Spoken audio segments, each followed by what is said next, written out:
Welcome back to another episode of Cape Ann Today. I am speaking with Sarah Slifer Swift and Valerie Nelson, and they are going to tell us about an upcoming dance event with a long and significant Cape Ann history. It's called The People Danced, an Evening of Finnish-American Dancing at Gloucester City Hall, Saturday, October 22nd. Sarah and Valerie, thanks for being with me. Sarah, Thank you. It's great to be here. it's really nice to see you. So, Sarah, why don't you start by telling us, what is Finnish-American dancing? Is it fun? Is it hard? Can a beginner do it? Sure. Well, the great thing about Finnish-American dancing, but folk dancing in general, is that it is very easy to do and it's very fun. And that's one of the reasons why it's had such a long, beloved history by those who practice it in the past and who continue to practice it to this day. Their folk dances in general are really intended to be ways that the community can come together around music, around energy, around physicality.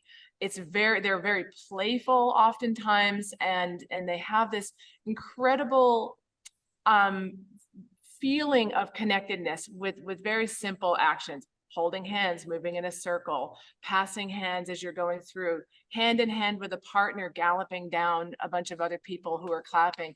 I mean, they're so basic, and they just make you feel amazing to be part of it. So and the Finnish-American dancing in particular uses music like the polka and mazurkas and waltzes and these just wonderful rhythms that are very energetic, especially the polka, and they're just so fun. It's like effectively fun. It just yeah. Well, and this has been happening on Cape Ann for a long time. Valerie, do you want to tell us about that? Sure. So the Cape Ann Finns and Lanesville Community Center, we've all been cooperating with Sarah on this and learning more about the Finnish-American dances that were in the Finn halls in both Lanesville and Rockport. This would have gone back to the late 1800s up into the 1950s. And so it turns out there was probably a Finnish dance every week at one or another hall. But the Finnish-American community here on Cape Ann is so delighted to be working with Sarah on this dance. It's given us a chance to really look back into our own history of the dances from the late 1800s up until, say, the 1950s. And they were basically housed in the Finn halls that were in Rockport and Lanesville, and there was a dance maybe every week out here of these Finnish dances. And, what I've been really struck by is learning, not only, as Sarah said, how fun these are and full of energy, but how they had all the generations at these dances, ranging from little kids to grandparents who are out there dancing together. And that was a wonderful feeling of connectedness. And the other thing was that out here in Lanesville and Rockport, most people know this is where the Finns were in the coring industries. All the other ethnic groups in the neighborhoods often showed up too, the Italians and the Irish and the Yankees. And so, they showed up for the Finnish dances? They did, yes. And they were very welcome. Immigrants. No, there was a multi-ethnic exercise. They often joined in the bands that were created and stuff. So it a great community connectedness across the ethnicities too. So we've really been enjoying researching this history and finding out more about what it was actually like here at that time. And will there be local experts at teaching people how to do Finnish dancing? Is there anyone from that community who still knows how to do it, who will be there? Do you want to talk about the dance instructors, Sarah? Yeah, sure. So they're not the person who's coming to do the dance instruction is not from Lanesville or Rockport. Her name is Leila Luopa, and she lives in New Hampshire, and she runs a dance group called the Revontulet Dancers, and they but the good thing about bringing it here is that there are still people in the community who do know how to do these dances, and so they will be there. We hope they're kind of in the audience as ringers to keep everyone rocking and flowing. So that, but yeah, we thought we would work with. What's great about Layla is she has a history with Cape Ann Finns of participating in leading dances there. But she also works very closely with a band, the Olan Evo. Am I saying that right? Dean Anderson and Ivan Elo, right? Okay, thank you. Got the name, yeah. And they are, so they kind of work together and they have this history. So it's great to work with people, because the music and the dance is so connected, and to have a group that can come and bring that kind of connection is going to be really felt by the audience that comes together on the 22nd. And there's also, go on, Valerie. But we also want to play just a couple of records of really the old voices and old music back to the 1920s of Auntie Sir Yanyemi, who had a recording about a dance here. And Sylvester Ahola had a band. Many people know that name as well. So yeah, I would say that others might remember this, the Schottish, which here is called the Finn Hop. And so there are a lot of people around who know, including myself, who know how to dance that one. And that's a uniquely Finnish dance. The other polka and waltzes, again, and everyone's welcome to come to this event, because a lot of this music and dance everyone will know. It had this particularly fast tempo in the Finnish community, but you know, the Schottish or Finn Hop is one that's uniquely Finnish that you can learn how to do. So will there be Nisu, Valerie? Yes, we're right. Excellent. Heather, you'll know what we're doing. We're going for the, as you know, the sort of Scandinavian foods of the Nisu coffee bread, and also a blueberry. Ruth Holberg's recipe. And what's called the Swedish Princess Cupcake. So these are Cape Ann treats, and they're really the Scandinavian food as well. So welcome. That's to come. great. Well, this is actually part of a larger, even more ambitious program that you guys are assembling for in honor of Gloucester's 400th, right? Do you want to tell us more about that? Yeah, sure. So the Gloucester Cultural Initiative and Magma and myself are collaborating to create a series of these kind of dances. And the bigger series is called The People Danced. And it was an opportunity to look at the various dances that have happened on Cape Ann, both historically, but we're trying to do living memory. So things that people are still remembering, because one of the parts of the project is to keep it as an oral history, keep people talking about it, sharing pictures and memories of when these dances happened. And some of it might be very recent memory for some of the groups that we work with. So, and these, part of the problem of dance is that it's ephemeral, and so there isn't always a good history recorded, in whether by way of writing about it or you know, a document, that pictures, even sometimes very scarcely people have those. There are these events, so we thought it was an opportunity to have current events and film them and interview people, so that we have these beautiful little, you know, 5-minute films that can live on a website that show the different dances. And sure, we're working with different immigrant communities that kind of, so the Finnish immigrant at time, that time period when there was a really tight-knit community in this Lanesville, Rockport area. But we're also, you know, reaching out to other communities, like the Portuguese community that have dances in the Portuguese club, and we're working with you know, reaching out to other people, and we're asking people, say, hey, are you dancing? Are you dancing now at your parties, at your weddings? Contact us, because we want to talk to you and document what you're doing. Really interesting. So so you'll be looking for people to sort of do the line dance at their wedding for you? I mean, you know, kind of, it is a little bit of it's kind of a history of what the social dances are.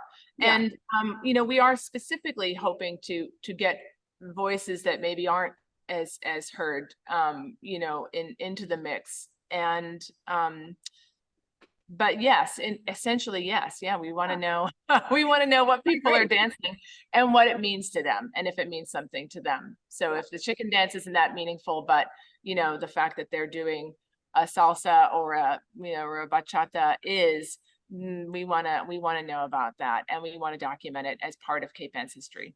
Yeah, very So cool. I could add to that, Heather, that the connection to Gloucester 400 plus, and also this is a event sponsored by Gloucester Cultural Initiative, and I think it's a tremendous link into really learning so much more than we actually know about our respective histories, and because it's pretty clear that there aren't people living now who remember the heyday of the Finn Halls in the 20s and 30s. And as Sarah said, there's not much of a record of it. And so there's kind of a sense, if we don't research this and track down whatever we can, that whole history will be lost. And so it's a way to understand those people, how they lived out here through their culture, which was really quite much more impressive and interesting than I think any of us who are still living as descendants would realize. And so I think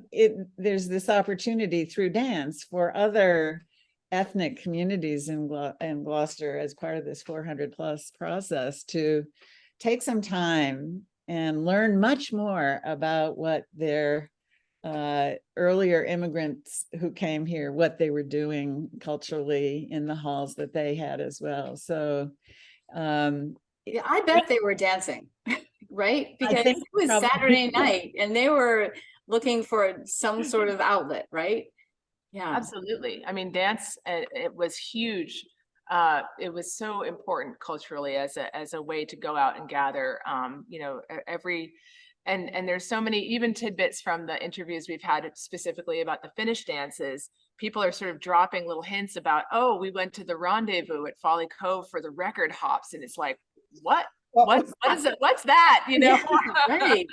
Yeah. And I think there's a little bit of an idea that in terms of cultural activities in the city, that we could restore more dancing here and more multi-generational dancing and right. these ethnic heritages, because it was a way that people were getting together all the time and developing the neighborhood and connections with each other. And so dance is one of those activities that can really bring people together across the cultures. And, it's something, that tradition, I think, when you look at it, you're a little bit left with a feeling of loss that, all that was happening. Isn't that amazing? So, and that was on top of music and athletics and theater and all that. So one might hope that Gloucester 400 plus, and certainly a goal of Gloucester Cultural Initiative, to promote revival of this kind of cultural activity. And dance is a great place to really focus a lot of that, as Sarah well speaks to. Well, we only dance at weddings. I mean, Sarah, you dance all the time, but the rest of us, it's weddings. That's it. And we dance really poorly. So it would be nice to have new outlets for that, because everyone loves it at a wedding. That's why we go. Almost. But I also think that the farther we get away from it, the more anxiety people have about it. They're like, I don't know how to dance. And, oh, that's just not something that I do. And dance ends up belonging to, the specialists or the people who feel comfortable coming to a place like this and training and making it part of their day. It's like this very removed thing, and it really never was and shouldn't be, but I do think that there's that the further people are away from it being part of their daily or normalized activities, the harder it is to get into it. So we really hope to break that down, chip away at some of that that feeling, and make this feel extremely accessible to everyone, by the way, including people who are have balance issues or are movement impaired in any way, because we're going to do a whole thing that people can be sitting at chairs and keeping rhythm. And so this is really, truly open to everyone in the community. Well, give us the information one more time. All right. Absolutely. So it's Saturday, October 22nd. There's two events, actually. So the first event is going to be a children's dance class, and everything is free, by the way. So the children's dance class is happening from 3 to 4, and the children who participate in that will also have the opportunity to perform what they've learned in the evening event. The evening event is 6 p.m. at City Hall, also, again, free. And we'll probably go for, I'm going to say 2 hours, but it's very community. It's like you can come late, you can leave early. Please just come and check us out. Great, great. And I'll say about City Hall, we discovered an old photo of the Finnish dancers at City Hall. You can tell. Oh my gosh. And people forget that floor was used for basketball games and dances that were in the newspaper at that time, Makes so so much sense. Yeah. it's about the life of the city, is not just the city council meetings. It's actually a great room for reviving dance and with kids and all of that. So yeah, It's wonderful. Yeah. everyone is welcome. You don't have to be Finnish to come to this one. You'll have a great time. Great, great. Well, thank you so much for doing this, and thank you for coming and telling us all about it. Thank you, Heather. Heather. Interested in a sponsorship? Email sponsor@1623studios.org to learn more.